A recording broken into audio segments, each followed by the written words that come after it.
Welcome to this brief overview on becoming trauma aware. There are various stages of training that we at the Mississippi Bend Area Education Agency can offer, from becoming trauma aware to learning how to be trauma informed, and finally, becoming a trauma sensitive school.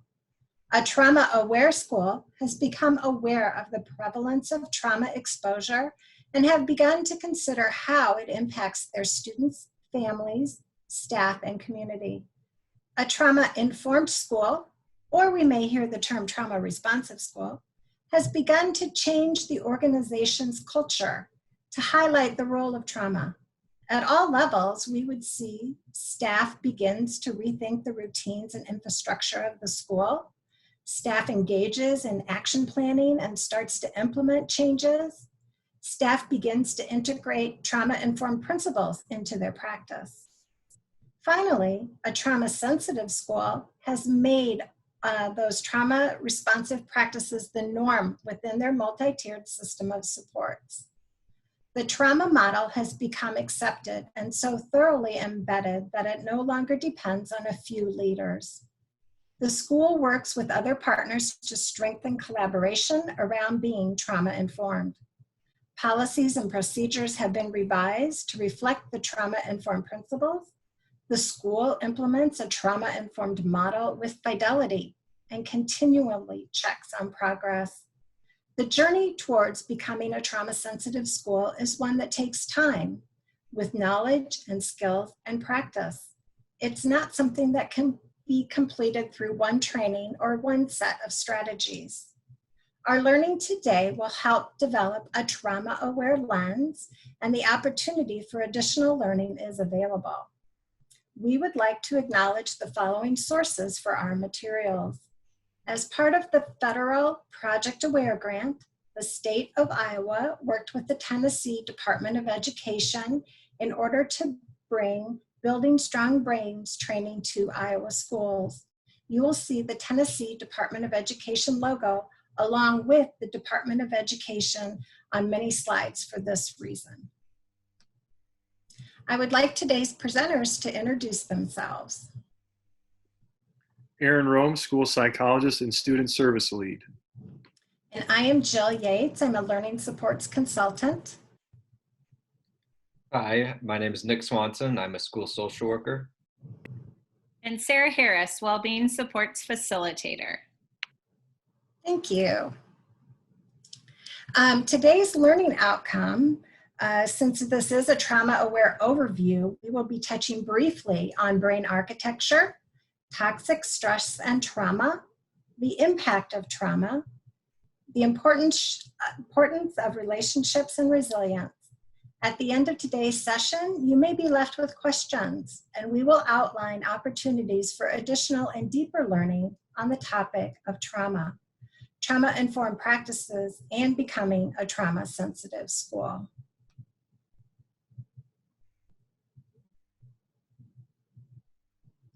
I'd like you to take a look at this slide.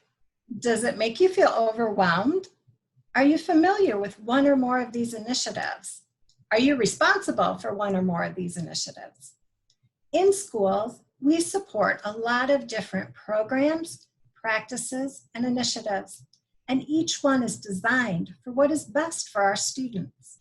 And we do not want initiatives competing for resources, including time, because when well done, they complement each other, and we are more likely to see the promised research-based outcomes. Trauma-informed practice is not another thing we do, but how we do all the initiatives for our students. It is a new lens. So how do we help teams and districts organize all of these things? We organize the different initiatives into a multi-tiered system of supports. MTSS is a data-based decision-making framework to organize evidence-based practices and addresses the needs of all students, families, and staff. MTSS supports educators in creating a safe and supportive learning environment. By developing a multi-tiered system of support and implementing adaptive initiatives with fidelity, we may assure the equitable access and effective results for the well-being of our students. It is important to understand trauma and how it affects everyone's brains. The understanding changes how we deliver our services and how we think about delivering other adaptive initiatives. We build our agency's internal capacity by layering supports. All staff members need to be aware of trauma and its effects. Some staff members need more in-depth information to assist schools, administrators, teachers, students, and families. A few of our staff will become trainers in Iowa Building Strong Brains, trauma-informed practices for our schools, in order to train agency and/or school staff in the 4 modules adopted by the Iowa Department of Education through the federal Project Aware grant.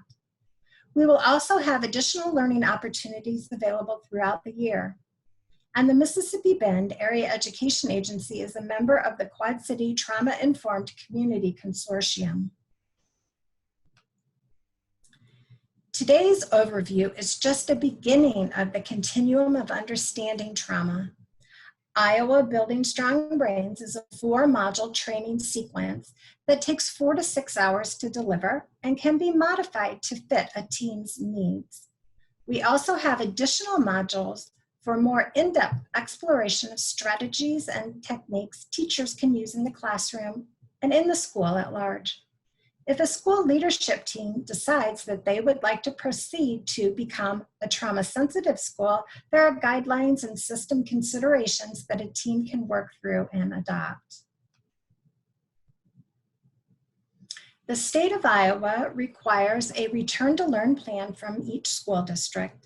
The 4 modules of Iowa Building Strong Brains, along with our Module 5 classroom practices, supports the state's guidance in developing these action plans for Return to Learn SEBH.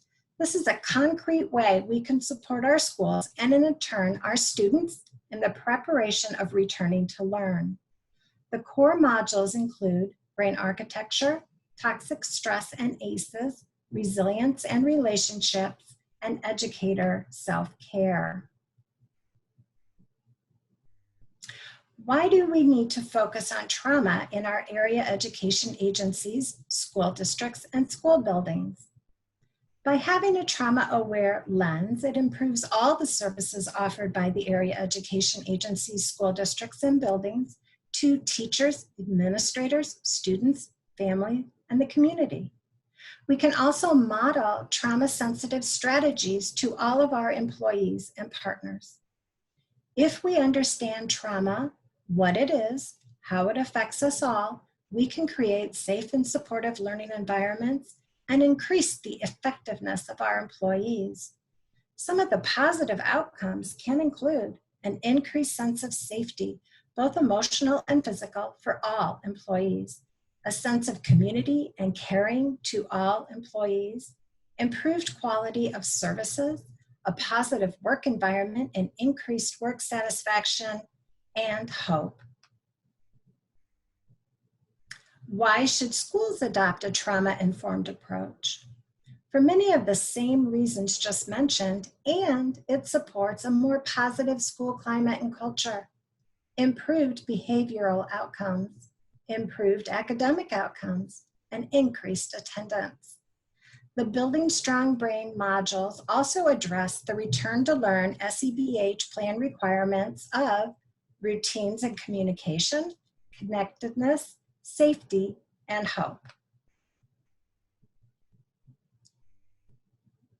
We know that understanding trauma improves our services. Schools are the spaces, whether brick and mortar or virtual, in which children spend a majority of their structured waking life. With proper training, educators can become trauma-informed, resilience-focused educators, aware of childhood trauma and its effects, and skillful at trauma-informed strategies. We want educators to become trauma-informed and resilience-focused. We want schools to foster the possibility of well-being by restoring and nurturing resilience despite adversity or trauma. When this happens, we become curious and we ask questions rather than think we know what's going on and how to fix it. We are not asking, what is wrong with this child? We are not diagnosing or labeling. This is a shift in a perspective from what is wrong with this student to what has happened to this student and how can we help.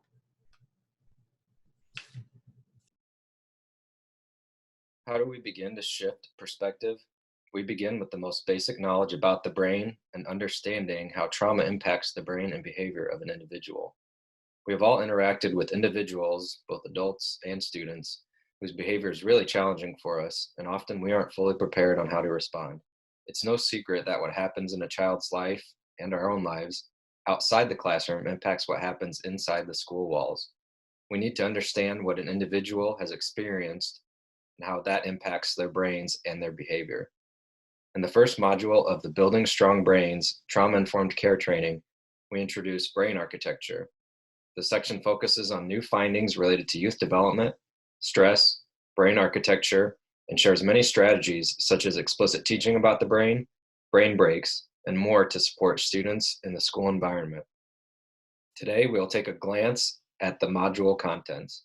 We'll start with a video explaining what is meant by brain architecture. We want to share this video on how brains are built, what is needed for a solid foundation, and what can interrupt this development. While watching this video, please keep these questions in mind. What is meant by serve and return interactions? What are some key differences between good stress and toxic stress? And how executive functioning is related to stress.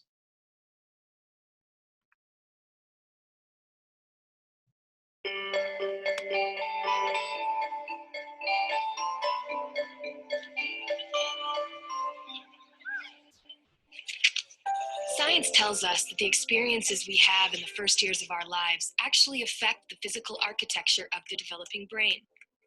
This means that brains aren't just born, they're also built over time based on our experiences. Just as a house needs a sturdy foundation to support the walls and roof, a brain needs a good base to support all future development. Positive interactions between young children and their caregivers literally build the architecture of the developing brain. Building a sturdy foundation in the earliest years provides a good base for a lifetime of good mental function and better overall health. So just how is a solid brain foundation built and maintained in a developing child? One way is through what brain experts call serve and return interactions. Imagine a tennis match between a caregiver and a child, but instead of hitting a ball back and forth across a net, various forms of communication pass between the two. From eye contact to touch, from singing to simple games like peekaboo. These interactions, repeated throughout a young person's developing years, are the bricks that build a healthy foundation for all future development. But another kind of childhood experience shapes brain development too, and that's stress. Good kinds of stress, like meeting new people or studying for a test, are healthy for development because they prepare kids to cope with future challenges. Another kind of stress, called toxic stress, is bad for brain development. If a child is exposed to serious ongoing hardships like abuse and neglect, and he has no other caregiver in his life to provide support, the basic structures of his developing brain may be damaged. Without a sturdy foundation to properly support future development, he is at risk for a lifetime of health problems, development issues, even addiction. It's possible to fix some of the damage of toxic stress later on, but it's easier, more effective, and less expensive to build solid brain architecture in the first place. One of the things that sturdy brain architecture supports is the development of basic emotional and social skills, an important group of skills which scientists call executive function and self-regulation can be thought of like air traffic control in the child's mental airspace. Think of a young child's brain as the control tower at a busy airport. All those planes landing and taking off and all of the support systems on the ground simultaneously demand the controller's attention to avoid a crash. It's the same with a young child learning to pay attention, plan ahead and remember, and follow lots of rules. Like all of us, kids have to react to things happening in the world around them. while also dealing with worries, temptations, and obligations on their minds. As these demands for attention pile up, air traffic control helps a child regulate the flow of information, prioritize tasks, and above all, find ways to manage stress and avoid mental collisions along the way. Having this ability is a necessity for positive and level mental health. Developing effective air traffic control, overcoming toxic stress, and building solid brain architecture are things kids can't do on their own. And since strong societies are made up of healthy, contributing individuals, it's up to us as a community to make sure all young people have the kinds of nurturing experiences they need for positive development. To build better futures, we need to build better brains.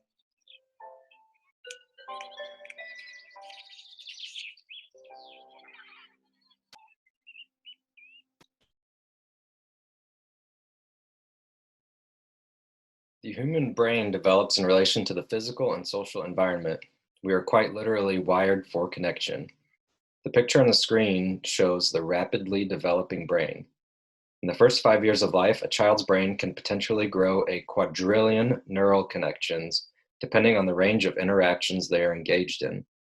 At around 5 years, the brain begins pruning, or getting rid of, the connections that are not used and strengthens those that are used. There is another marked window of opportunity to influence the brain and build resiliency during puberty and adolescence. Think about this in context of the home to school transition. The skills that are reinforced and practiced and prompted to use matter both academically and behaviorally.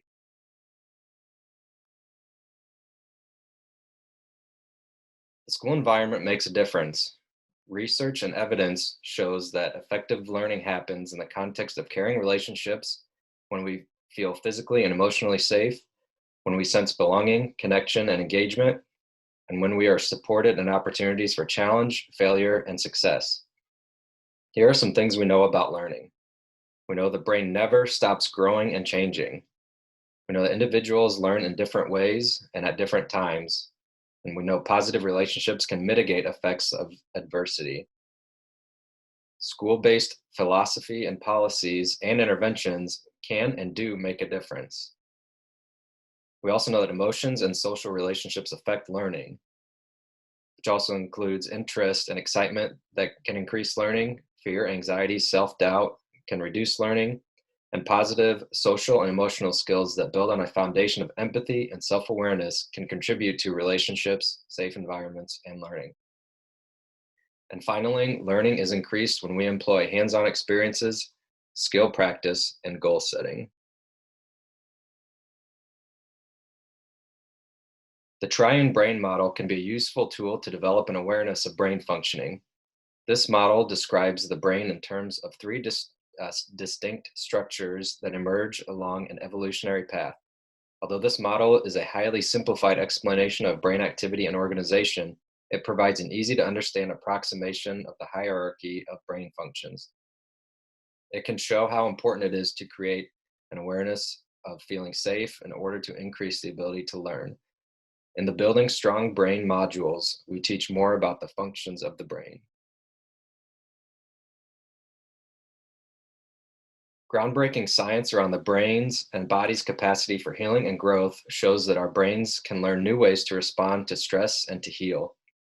Neuroplasticity can be defined as the brain's ability to form and reorganize synaptic connections following injury or trauma, especially in response to learning. As educators, we are in a unique and influential position to increase new neural pathways in students by teaching them how their brain works and by practicing and cueing healthy behaviors and healthy responses to stress. And schools are the key settings to engage in learning and building these healthy habits and fostering spaces and opportunities for this kind of healing and growth to occur. There is hope, a hope to repair, and a hope to rebuild resilience.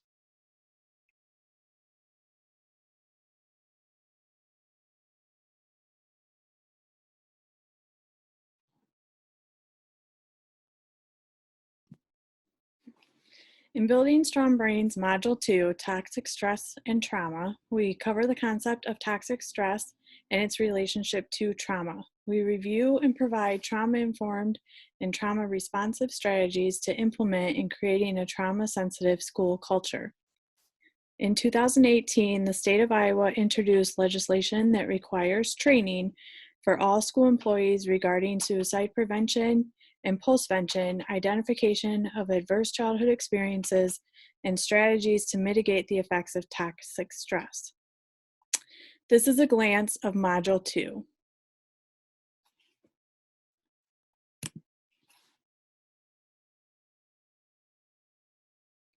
We all experience some level of stress on a regular basis, whether at work or at home.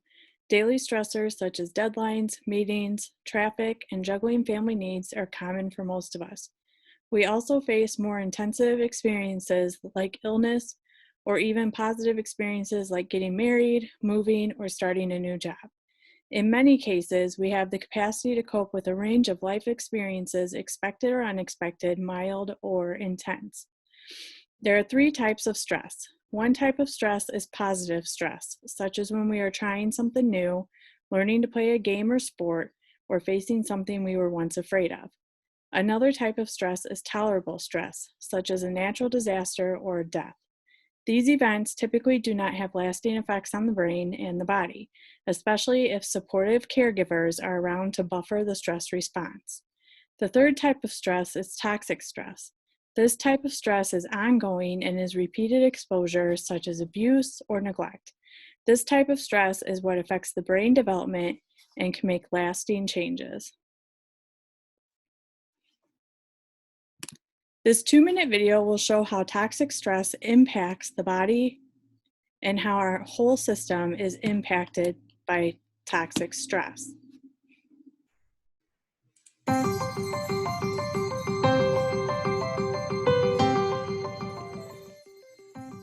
Learning to deal with stress is an important part of healthy development.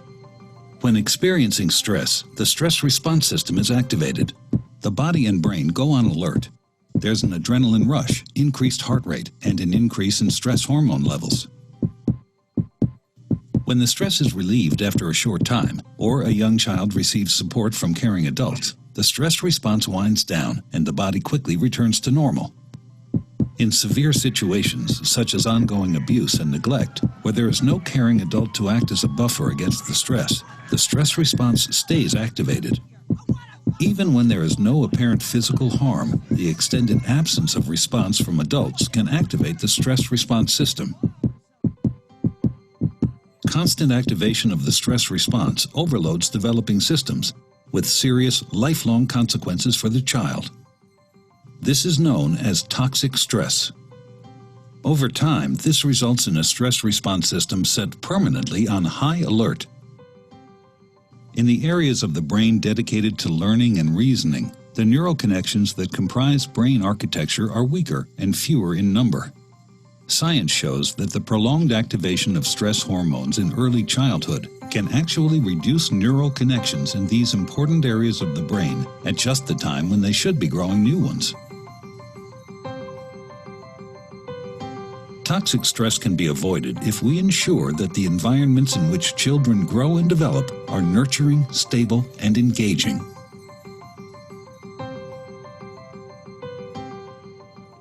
Different kinds of stress impact brain development. The higher functioning parts of the brain regulate judgment, decision-making, and many other functions that involve rational thinking. The lower part of the brain mobilizes the body for action, like a fight or flight response, when danger is perceived and overrides the upper part of the brain. When a child is in a constant state of alert, this causes higher levels of cortisol to be present in the bloodstream, resulting in toxic stress, and the prefrontal cortex may be underdeveloped. The result doesn't just change brain functioning, it can actually change the brain structurally. The typical student spends little time focused on survival. However, for a child who has experienced developmental trauma, the triangle can become inverted with the majority of the brain's attention focused on survival, leaving little left for cognition. Trauma impacts the brain. There are structural changes, activity changes, and functional changes that can occur.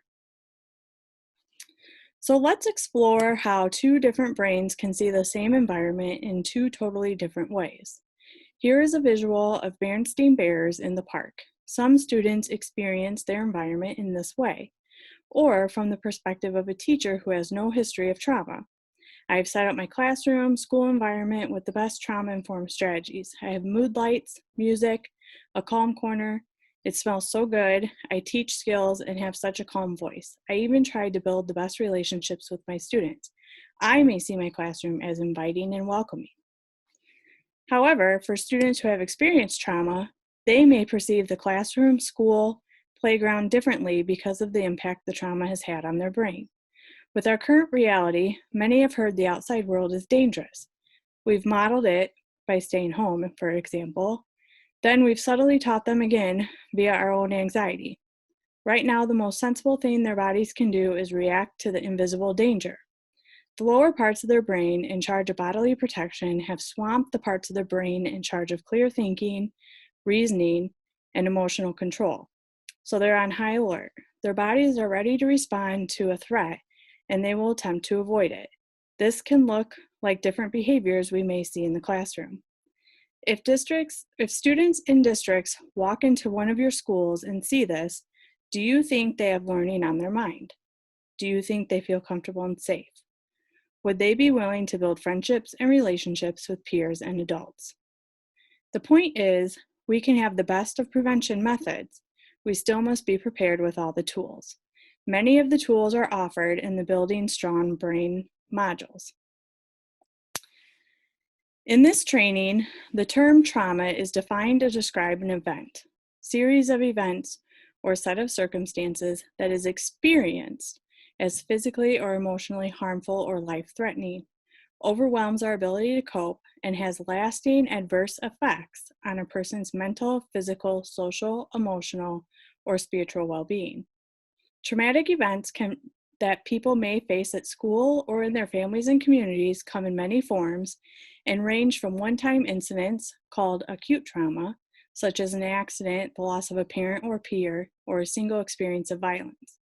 Also, they may experience chronic or even generational trauma, such as abuse, chronic bullying, and historical impact of racism or discrimination. Whether an event or circumstance is traumatic depends on the person's experience of the event. We cannot say that a particular situation, witnessing violence, for example, is always traumatic for everyone. Whether an event is experienced as traumatic is influenced by many factors, including our internal coping resources, our external supports, and broader community, cultural, and societal factors that shape how we understand and respond to our experiences. Immediate reactions to traumatic events include feelings of fear, helplessness, and loss of control. Traumatic experiences may have short and long-term effects on health and well-being and can alter how youth view themselves, others, and the world around them by challenging their belief that the world is a safe place. Students feeling the effects of trauma may show them in their work and behavior at school. Traumatic stress make it so the brain cannot focus on learning. By giving school staff tools to help students cope with stress, students can again access the educational program. Each session in the Building Strong Brains module offers these tools.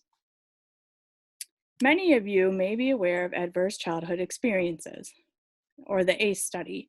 In the Building Strong Brains training modules, we learn more of the biological, social, and emotional impacts. This offers schools the ability to meet the needs of ACE's training, and then strategies are introduced. So what lies beneath the behavior? If you look at the chart, it lists typical student behaviors and categorizes them according to whether they might be operating out of flight, fight, or freeze mode. Think of these behaviors and which of these you have seen. If we understand that behavior that seems confusing or out of proportion to the situation might be a person's best attempt to cope with their traumatic experiences, we are able to get curious about some of the most challenging behavior we encounter in our classrooms. The intensity of the impact of trauma is dependent on many factors. The presence of different risk and protective factors contribute to an individual's perception of the trauma. It's not the event, but the personal experience and perception of the event.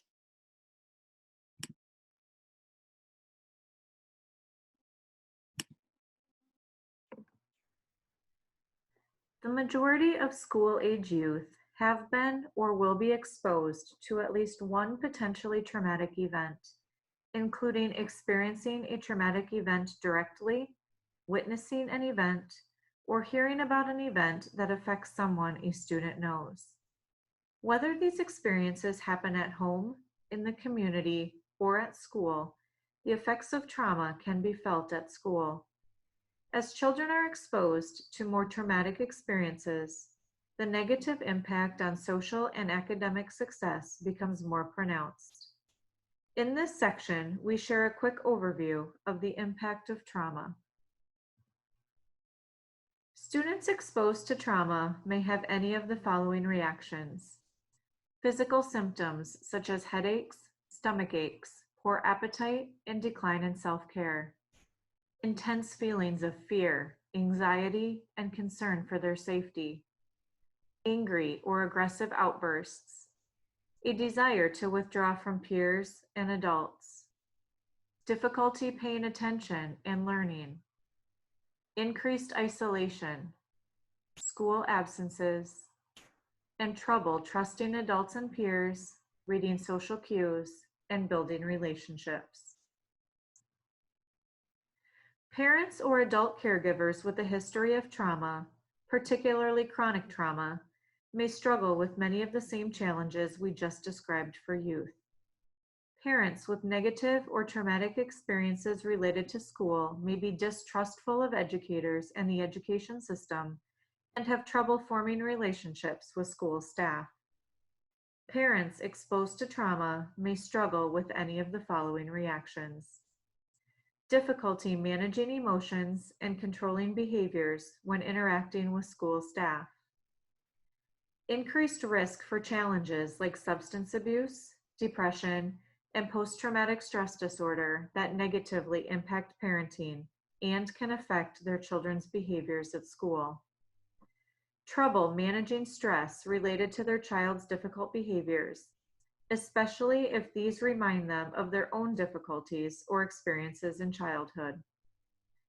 Feelings of embarrassment, shame, fear, or guilt about their child's behaviors or needs.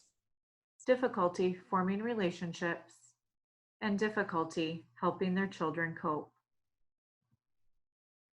School staff may bring their own history or current experiences of trauma to their work, or they may experience trauma on the job. For example, being threatened or assaulted or witnessing violence in school. Staff struggling with their own trauma may have any of the following reactions. Increased anxiety, reduced energy and focus, trouble regulating emotions, difficulty managing responses to students and parents, diminished capacity to maintain positive teacher-student and teacher-parent relationships, or poor attendance or work performance. Educators, counselors, and other support staff who work with highly traumatized students are at risk of being indirectly traumatized as a result of hearing about their students' trauma and witnessing its negative effects. The term secondary traumatic stress refers to the presence of PTSD symptoms caused by indirect exposure to other people's traumatic experiences. Another term used to describe secondary traumatic stress is called compassion fatigue. Symptoms may include increased anxiety and concern about safety, intrusive negative thoughts and images related to their students' traumatic stories, fatigue and physical complaints, feeling numb or detached from students, and other difficult thoughts and emotions. The term vicarious trauma refers to the cumulative effect of working with traumatized students and their families that leads to negative changes in how staff views themselves, others, and the world. This phenomenon, known as vicarious trauma, may manifest as increased difficulty leaving work at work, increased irritability with coworkers and students, diminished energy and patience, doubts about professional capabilities and purpose of the work, These symptoms can extend into staff members' personal lives in negative ways. Within Building Strong Brains Module 4 is an entire module on self-care in MTSS and learning about this impact and what we can do within our own MTSS system to mitigate it, support it, and respond appropriately. Educators and school systems need to prioritize self-care for adults to effectively meet the needs of students.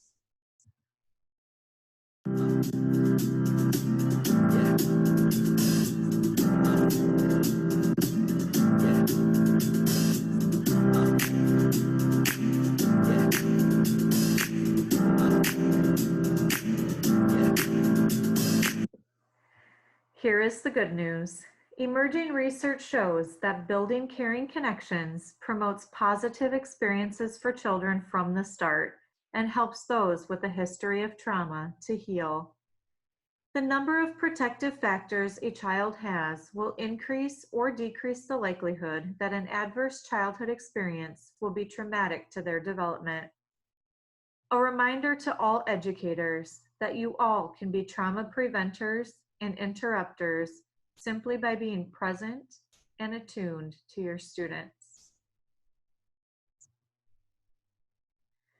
Building Strong Brains Module 3, Understanding the Research on Relationships and Building Resilience, looks closely at how relationships support healthy brain development and how this contributes to an individual's resilience to stress. The module provides educators with the 3 R's for fostering resilience: relationship, respect, reasonable. And it introduces steps to becoming a trauma-informed school, as well as provides tools and strategies on building strong connections. We will take a quick glance at the module contents, and we will begin with a video. This 3-minute video will show the power of a relationship in school. You had so much to offer yesterday. You okay? I'm tired. So what's going on? Strong relationships are central to the learning process.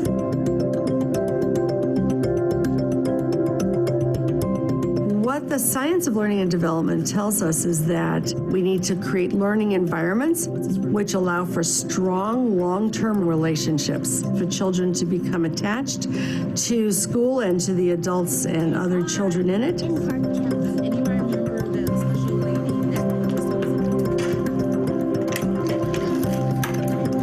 When children have experiences of closeness and consistency and trust, oxytocin is released. Oxytocin has many, many positive effects on the development of the brain. So when we think about a relationship, we're not just talking about being nice to a child. We're talking about a child having an experience of attunement and trust strong enough to release the hormone oxytocin. Good morning, Ariella. How you doing today? The purpose of the morning greeting is to connect with them and to just make sure that I'm seeing them as humans. Like, I'm making that relationship with them, making that bond. I prioritize relationship building because getting to know them is the best part of the job. When I come in the morning, we usually talk about things that are happening in our community. We're trying to build caring and respect. The teacher is trying to understand who I am and my values as a person. When I have a free 45 minutes or an hour, I think to myself, I could sit down and catch up on grading, or I could go and make connections, whether it's a smile or a joke or a reminder. It validates their presence in the building. Rock it out in the art room. It starts from so much honesty and transparency with kids. It's really easy to strive to be this like idealized, always ready to go elementary school teacher, and that's not real and that's not human. When people start talking about other things while I'm still giving directions, it feels frustrating for me and I have to take a breath. My students connect most with me when they see that I also struggle and I also have challenges. It takes a lot of vulnerability on my part. Total familiarity.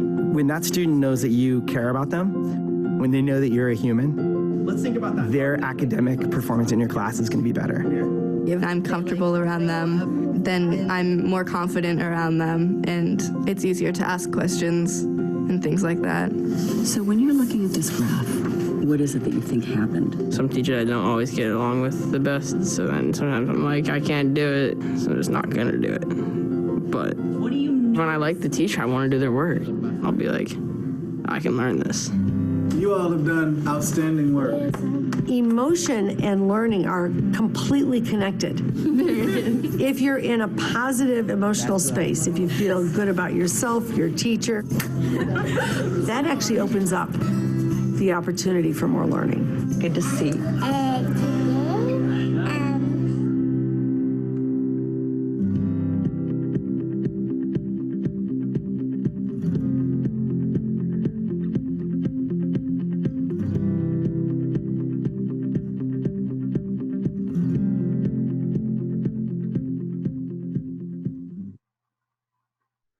In the Building Strong Brains modules, we look at stable, caring relationships and how serve and return interactions shape brain architecture.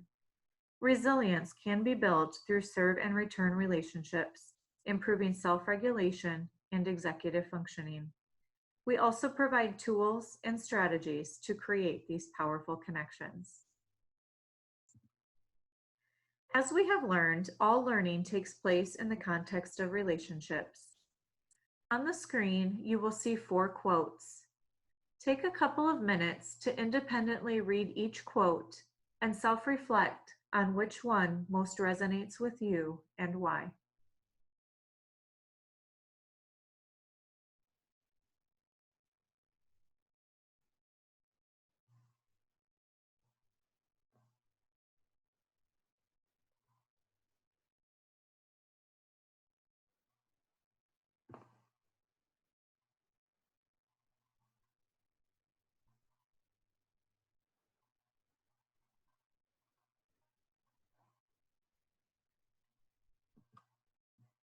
A fundamental part of creating a trauma-informed, resilient, focused educator is recognizing challenging moments with students as opportunities to build safe, stable, nurturing relationships that will support the healthy functioning and growth of their brains and bodies. We signal our approach to relationships with our students by how we relate to and respond to their behaviors, feelings, and needs. This slide doesn't necessarily mean to ask those questions, but rather to consider a change in our thinking. This prompt will help us change our first reaction to behavior to consider why it is happening and how we can help make the situation more conducive to this student demonstrating a more appropriate behavior to get what they need. Ongoing work in MTSS SEBH is a critical piece to supporting this.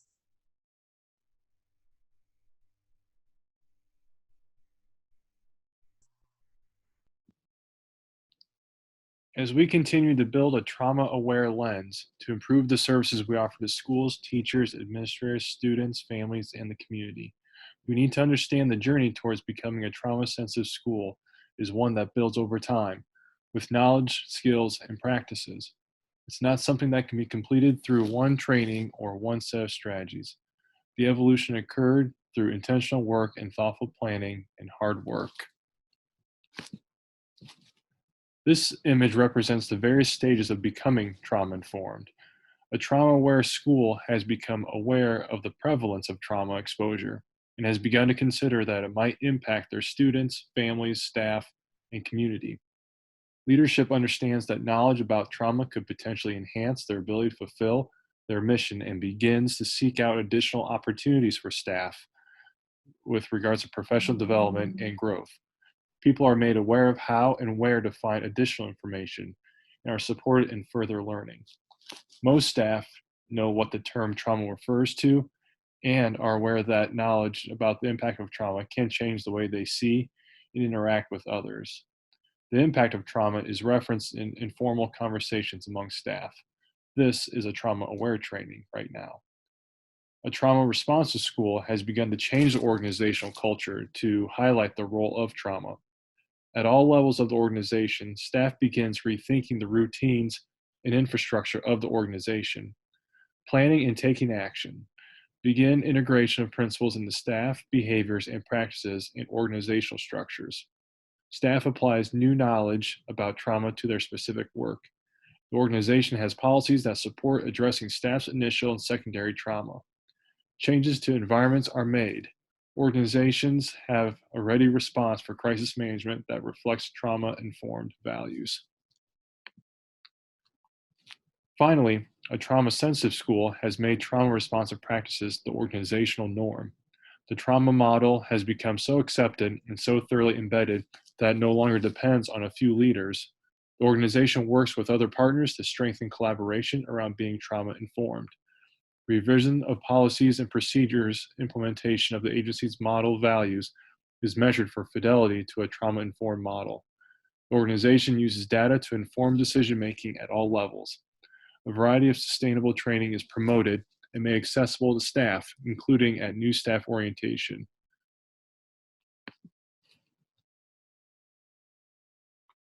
So over the past months, we have experienced collective trauma. Collective trauma is trauma that happens in large groups. We have seen endless debate about whether states, work, or schools should reopen and when they'll reopen. For many, returning will be a delightful experience. It will mean reconnecting with friends, colleagues, students, and they will race out the front door ready to get back to normal.